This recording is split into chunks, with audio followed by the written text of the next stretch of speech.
The US labor markets has gone from bad to worse. And before we talk about January, I want to show you this so you have some context. Here is the amount of jobs created each month from 2022 up until the end of 2025. So take a look at how many jobs were being created in 2022 each month. 200,000 jobs, 500,000 jobs, 800,000 jobs. It was an era of unprecedented growth, but as we are about to see, this momentum was not sustainable. To understand where we are today, we must first analyze the peak of the recovery period and what began to change in the underlying economic structure as the world transitioned out of the pandemic era. This story is more than just numbers, it's about a fundamental shift in our economic reality. In 2022, the US labor market was firing on all cylinders. Every month seemed to bring another blockbuster jobs report, often exceeding the expectations of even the most optimistic economists. This wasn't just about returning to normal. It was a fundamental shift in the demand for labor across multiple sectors. From retail to tech, companies were in a race to hire, driven by record low interest rates and a consumer base ready to spend. We saw months where job creation touched the 800,000 mark, a staggering figure that spoke to a red-hot economy. However, this level of expansion brought its own set of challenges, including rising inflation and a tightening of the labor supply that would eventually force the Federal Reserve's hand. As we look at these bars on the chart, notice the consistency of the growth during the first half of the year. It was a golden era for job seekers. But the seeds of the cooling market were already being sown. Wage growth was accelerating, and the Great Resignation was in full swing, leading to a complex dynamic where jobs were plentiful but workers were increasingly selective. This period defined the benchmark for the years to come, making the eventual downturn even more striking in comparison. By late 2022, the first signs of friction began to appear, as the Fed started its aggressive rate hiking cycle to combat the inflation that this very growth had helped fuel. We started to see the beginning of the pivot from quantity to quality in hiring, a trend that would define the following years. This era of excess was reaching its structural limits, and the world was about to enter a much more sober phase of economic history. As 2023 rolled in, the atmosphere began to shift. The massive hiring sprees of 2022 were replaced by a more cautious approach. Companies began to look at their bottom lines with fresh scrutiny. This is when the Challenger, Gray, and Christmas reports started highlighting a different story. For the first time in years, the focus shifted from how many people were being hired to how many were being let go. The return of the job cut announcement. The technology sector, which had overexpanded during the pandemic, was the first to feel the chill. We saw high-profile layoffs across Silicon Valley, as the era of growth at all costs came to an abrupt end. But it wasn't just tech. Transportation and logistics also began to recalibrate. The chart shows a noticeable step down in monthly job additions, moving from those 500,000 peaks down to more modest ranges. This transition was a necessary stabilization, but for many workers, it was the first sign of genuine uncertainty. The narrative was being rewritten. We also saw a change in consumer behavior as the post-pandemic spending spree moderated, impacting the demand for labor in service and retail. The labor hoarding of 2022 began to dissipate as the cost of capital rose, and the outlook for 2024 became cloudy. This cooling period was a critical juncture, setting the stage for the more structural shifts we would see as AI emerged as a factor. This was the beginning of the era of corporate efficiency and the prioritization of lean operations. The market was fundamentally changing. Moving into late 2023 and early 2024, a new variable entered the equation with force: generative AI. The Challenger report began to explicitly mention AI as a driver for job cuts. This wasn't just about automation on a factory floor. It was about restructuring the layers of management and knowledge-based roles.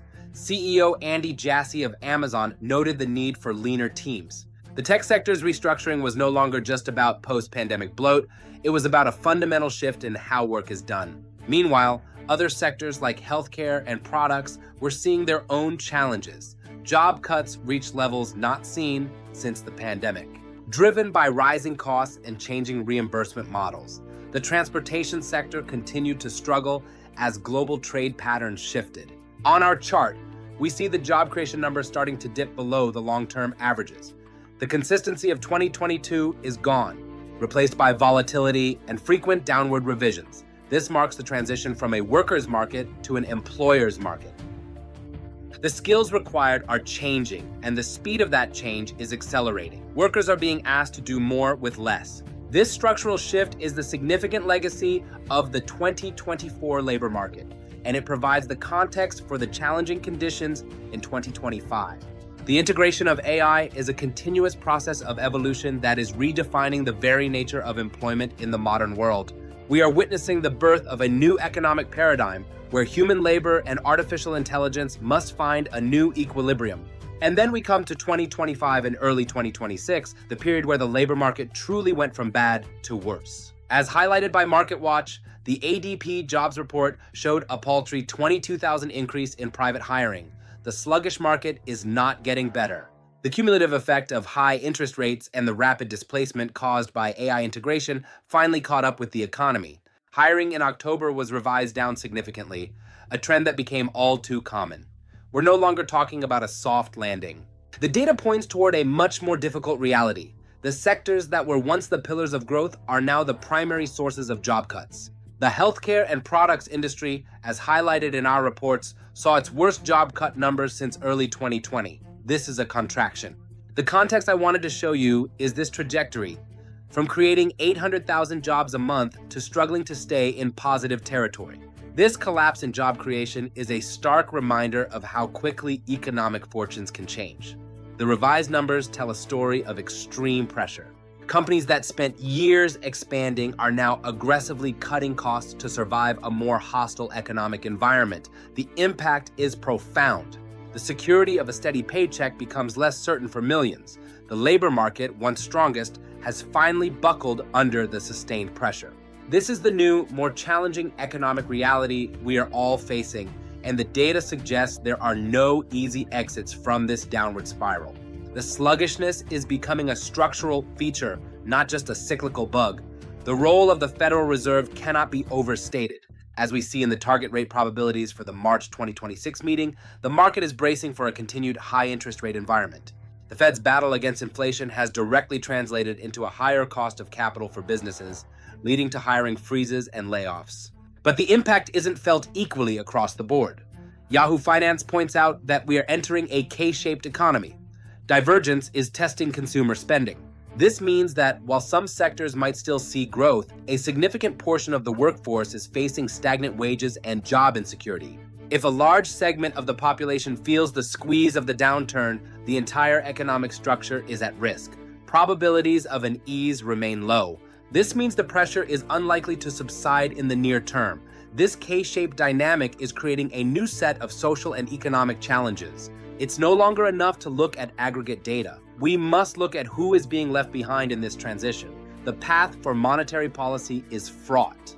The Fed tries to balance inflation control with the health of a rapidly cooling labor market. This is a high-stakes environment. It's a delicate balancing act with no easy answers, and the risks of a policy error are higher than they have been in decades. The K-shaped recovery has turned into a K-shaped crisis, exposing the deep fissures in our economic foundation. This is a lived reality. Ultimately, the shift from a bad to worse labor market is measured in more than just payroll numbers. It is measured in the human cost of uncertainty. The K-shaped dynamic we've identified is a profound threat to the social contract that has underpinned the American economy for generations. As consumer spending faces these headwinds, the entire structure is being tested. Healthcare and products sectors are leading the job cut lists. This tells us that no industry is truly immune to the combination of high borrowing costs and the transformative power of AI. It is the new baseline. For the worker on the downward slope of the K, the challenge is not just finding a new job, but finding a place in an economy that is rapidly automating. This is the human context that the raw data often misses. It is a story of forced reinvention and the erosion of middle-class security. As we look at the probabilities of future Fed meetings, it's clear that the path to stability will be long and arduous. The economic power of the consumer is being tested like never before, and the results will define the next decade of American life. The labor market is the heart of our economy, and right now, that heart is under immense strain. Understanding these currents is essential.